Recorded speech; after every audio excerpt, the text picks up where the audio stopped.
Olá, amigos, bem-vindos ao espaço Meta Religião que estou criando no Facebook. Qual é o propósito desse espaço? Bom, o propósito desse espaço é um incômodo antigo meu de perceber que nós vivemos um planeta com 7 bilhões de indivíduos divididos entre algumas religiões que são muitas vezes antagônicas entre si, competem entre si por uma visão de universo, ou de meta-universo, sei lá o que, de um jeito que não fecham umas com as outras.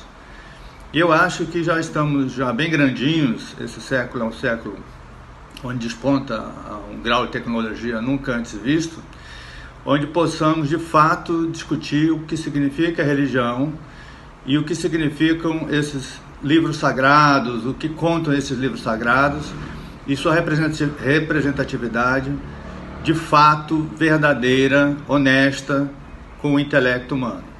Então esse é o espaço que eu criei para não apenas falar das minhas inquietações, né, e das minhas próprias questões internas. Se você já tem uma convicção religiosa, recomendo não entrar nem ver nada disso, porque de fato poderá até se sentir muito incomodado com os questionamentos.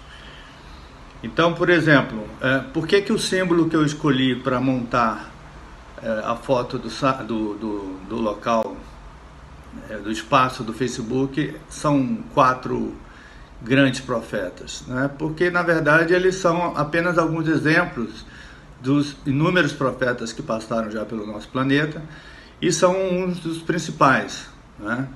E o que aquele símbolo ali está dizendo? Está dizendo que eles estão envoltos, né, dentro de uma existência limitada e olhando, né, abaixo daquilo que seria o equivalente a Deus ou qualquer coisa que represente Deus na realidade, e que é, na verdade, um princípio mais infinito, né? Se acreditamos em Deus, se existe um Deus, ele é um infinito. E esses 4 profetas, apenas, de novo, exemplificando os demais profetas que já passaram e continuam por aí, são muito mais limitados do que essa figura que a gente pretende investigar, representada pela figura do infinito, né? Esse Deus, ele não pode ter início, meio e fim, logo ele está bem representado, acredito, por a imagem do infinito. E vamos mostrar, né, e aprofundar a discussão de uma tal maneira realmente muito honesta, e em Deus existindo, que me perdoe por tamanha ousadia. Mas, por exemplo, Jesus Cristo, quando estava na cruz morrendo, ao que me lembro da leitura do Novo Testamento, ele diz: Eli, Eli, lama sabachthani, que traduzindo seria: Deus meu, por que me desamparaste? Ora, todo crente, todo conservador crente, todo cristão praticante sabe do dogma de que Jesus seria o Filho de Deus. Então, um Filho de Deus com tamanho conhecimento, com tamanha intimidade com o Eterno, como é que ele poderia ter uma dúvida tão grande, né, no momento da dor, né? Isso não casa, né? E, além disso, nós temos inúmeros exemplos, pelo menos na Bíblia, de contradições estranhas, como, por exemplo, o Antigo Testamento muitas vezes menciona Deus como um sujeito raivoso, né, que torce mais pelo seu povo, e o outro povo não foi ele que criou. Quer dizer, tem contradições que é preciso a gente olhar de frente e tentar entender, não é? O porquê dessas contradições e se vale a pena, de fato, discutirmos as coisas neste plano dos supostos livros sagrados.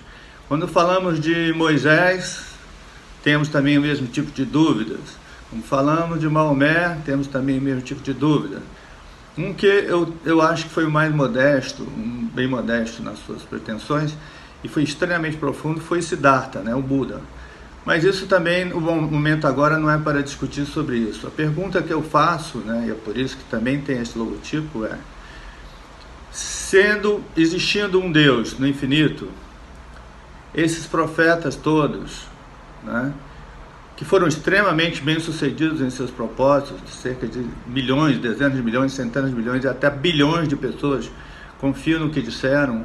Então, dentro de um plano atemporal, isso teve seu valor.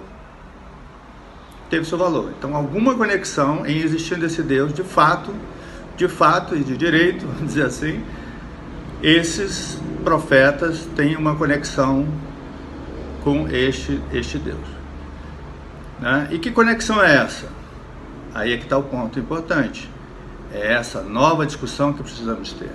Todos têm seu valor, todos fizeram coisas boas, tiveram muitas boas intenções, mas muito do que foi feito, né, houve distorções e acabaram também, né, com guerras, com conflitos, com ódio. E tudo isso é o lado bom e o ruim do que esses profetas fizeram, mas, como disse, foram de extremo valor para o intelecto humano, para o nosso planeta como um todo. Então é hora de discutir isso de uma maneira muito sincera, né? Porque eles tiveram aquela janela de existência, nós também temos a nossa pequena janela de existência. E o que é que está antes e após essas nossas janelas de existência? Esses 2-3 mil anos onde esses fenômenos religiosos apareceram e prosperaram de uma forma ou de outra. E é isso que acho importante discutir. E, de novo, é uma inquietação minha de muito longa data, e como o tempo está passando, eu decidi trazer isso às pessoas de um modo geral e promover com elas um debate contínuo e salutar sobre o que significam as religiões atuais e que a superestrutura está acima de nós e que tipo de religião podemos configurar ou esboçar acima das discussões esses profetas e seus respectivos livros sagrados em seu tempo promoveram, né? Esses livros, por sua vez, não trazem nada material para nós que possa de fato justificar que os seus integrantes ali eram seres mágicos, eram seres especiais, que tinham poderes divinos, porque francamente eu não vi nenhuma mágica até hoje, né? Em decorrência do que esses profetas fizeram no passado. Há elucubrações, há ideias que podem muito bem ser fantasiosas, há ideias que podem ser muito bem serem construtos, né, de lendas, né, para justificar uma maneira de ver algo, alguma coisa, mas de concreto nada, né? Por exemplo, lá nos livros sagrados, onde eu sei, tem nenhuma fórmula ou alguma expressão de valor matemático físico que tenha sido descoberto 2000 anos depois, né? Então a gente vai olhar lá, por exemplo, a Bíblia e vê, não, está lá uma coisa que só foi descoberta agora, mais recentemente, pela física, o buraco negro, né, a expansão do universo, coisas que realmente têm uma significância científica para validar uma capacidade da época, então que eu não vejo. Desculpa, mas não consigo ver.